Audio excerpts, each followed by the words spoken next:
we're going to start back talking about our body. Last week we took a break because it was Earth Day and we had to do Earth Day activities because those were fun.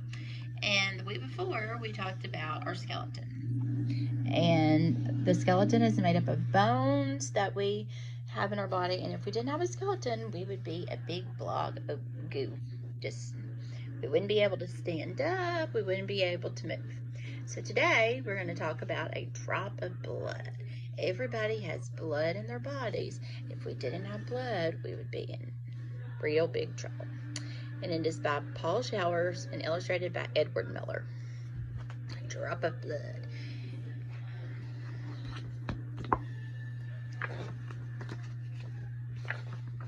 I wonder why there is Dracula, vampires, a drop of blood.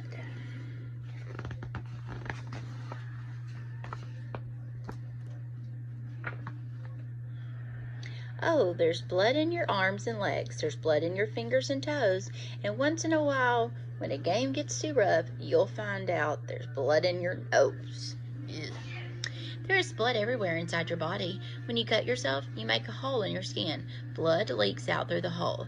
If the cut is small, it soon stops bleeding. Oh no, we got him a Band-Aid. You don't have to cut yourself or bump yourself to find out where the blood is. You can see where it is. You can look at your blood with a flashlight. Go into the bathroom tonight and shut the door. Turn on the flashlight in the dark and hold your fingers over the light. What color are they?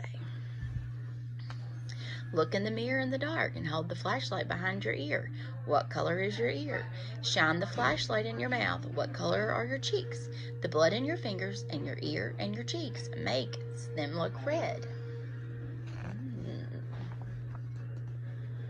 Blood is red because it is full of tiny red cells that float in a watery fluid called plasma. The red cells are very tiny. There are hundreds and thousands and millions of them in a single drop of blood. Red cells are too small to see with your eyes. You have to look at them under a microscope. Then the red cells look like this: round and flat, thin in the middle, thick around the edge. Something like tiny donuts without any holes. Red blood cells under a microscope. So that's what they look like. They're kind of thin in the middle and thick on the outside. And those are red blood cells. And Dracula's looking under them through a microscope and they've blown them up for you.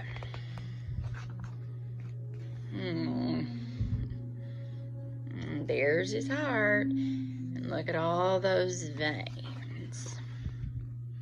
The blood is always moving inside your body. Your heart pumps it and keeps it moving. It moves through little tubes, your blood vessels. It moves out to the tips of your fingers. It moves up to your head and down to your toes. Even when you're sleeping. The red cells in your blood carry oxygen. Oxygen is part of the air you breathe. You cannot see oxygen, but you cannot live without it.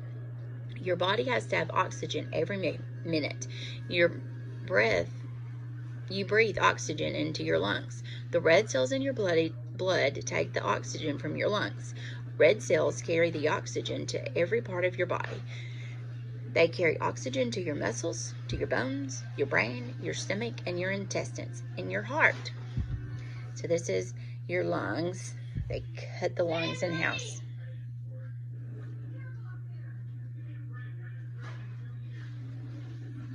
So here it is. They are bringing the oxygen all through your body.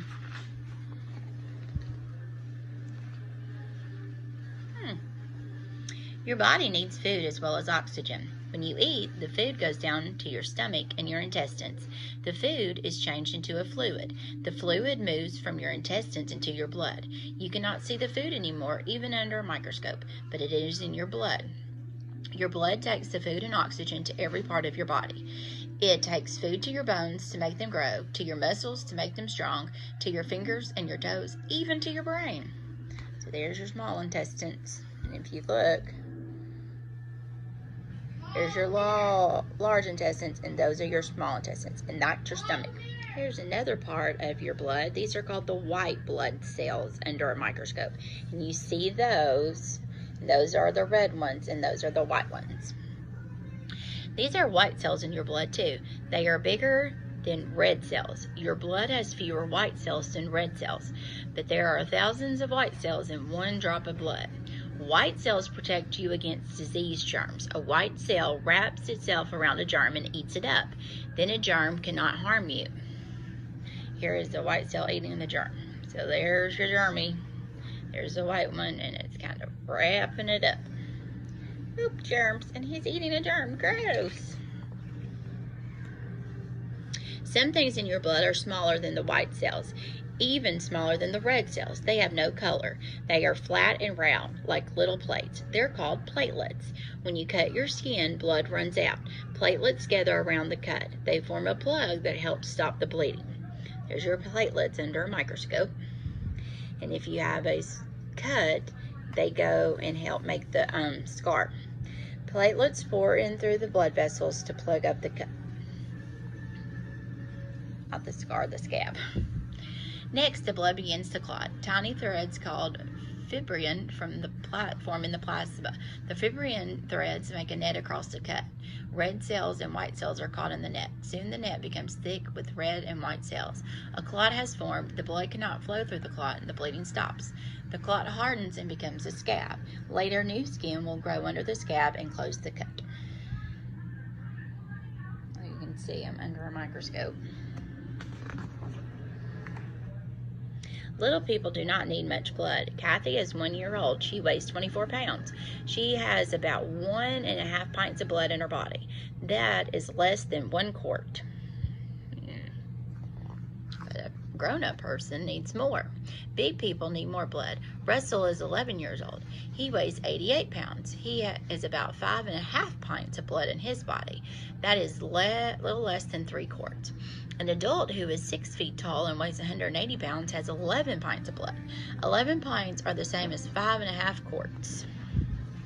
There's a little one needs little blood. The kid needs a little bit more than her. And then the grown-up needs a lot more. Red cells do not last forever. They wear out. White cells and platelets wear out too, but your body makes new red and white cells and new platelets every day. When you cut yourself, you lose some blood.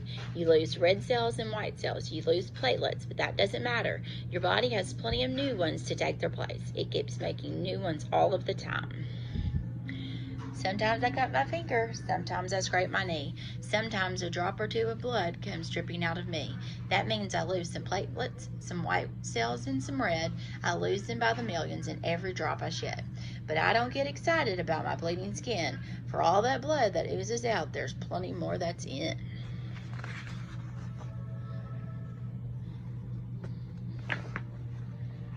Stay tuned for a really cool activity with our blood.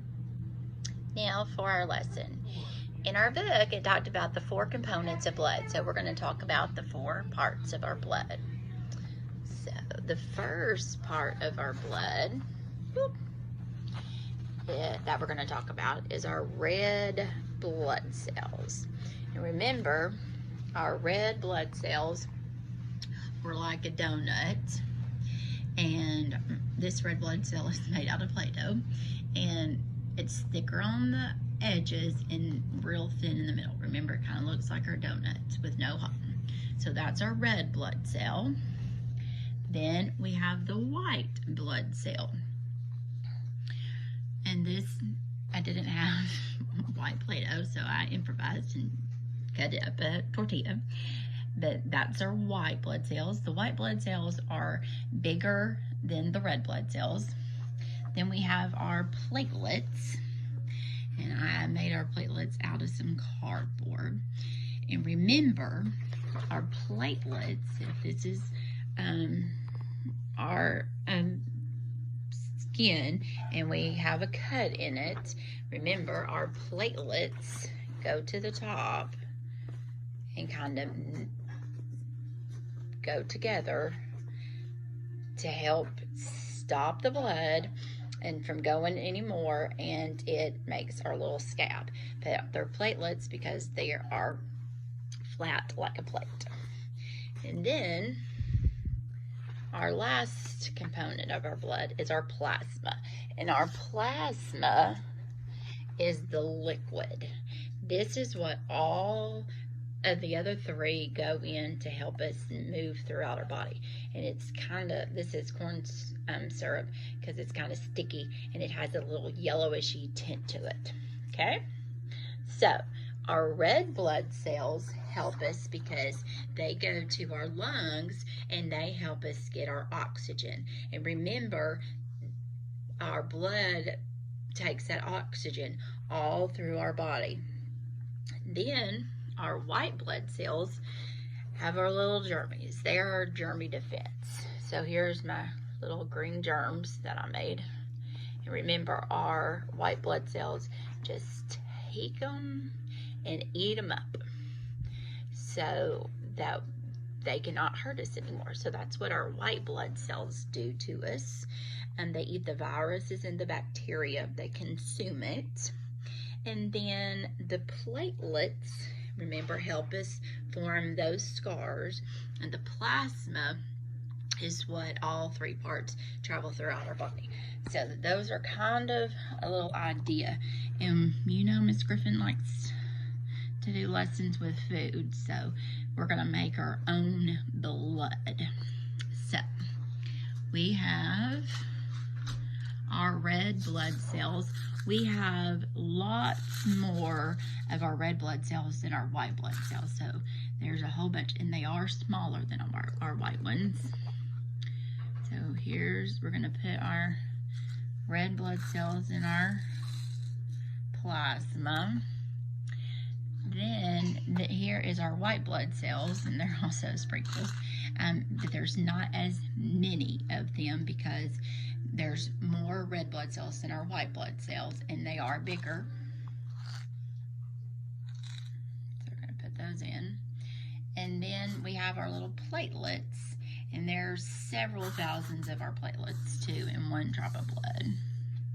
So I have us a little container of our blood.